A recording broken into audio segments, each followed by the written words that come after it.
Hello everyone, thanks for visiting my channel. Today I want to get into 15 red flag questions you may have been asked in interviews and what they actually mean. Let me just add a caveat before I start. If you don't agree with the translations, that's okay.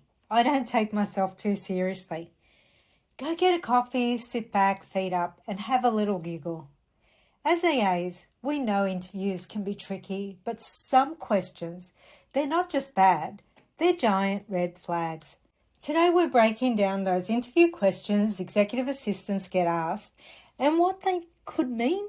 Let me know if you've been asked any red flag questions at interviews. Write them in the comments section below. But before I begin, please subscribe to this channel and like my video. It helps with the algorithm. Anyway, let's get into it. Number 1, are you good at handling high maintenance personalities?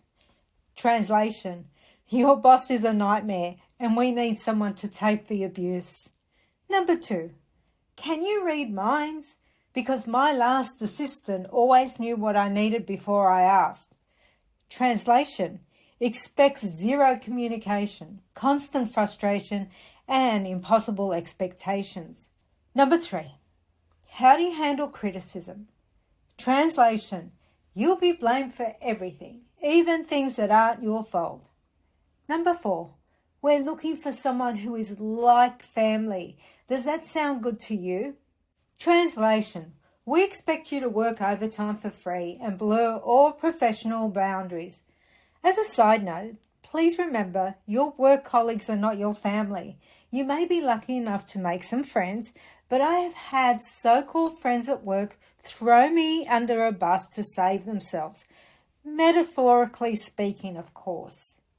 Number 5, are you okay working in a fast-paced, high-pressure environment? Translation, we are completely understaffed and your stress levels will be off the charts. Number 6, how do you handle conflicting priorities? Translation, you will constantly be given impossible deadlines with zero guidance. I really hate being asked this question because there are so many variations of answers to this question. It's about knowing your environment and your executive, so not one size fits all in this scenario. Number 7, do you get sick often? Translation, we don't believe in sick days, so good luck with that. Number 8, what would you do if your executive called you at 2 a.m. with an urgent request? Translation, your personal life doesn't matter. You're on call 24/7. I can honestly say I have had this scenario play out when an executive missed their flight home to Australia from LA.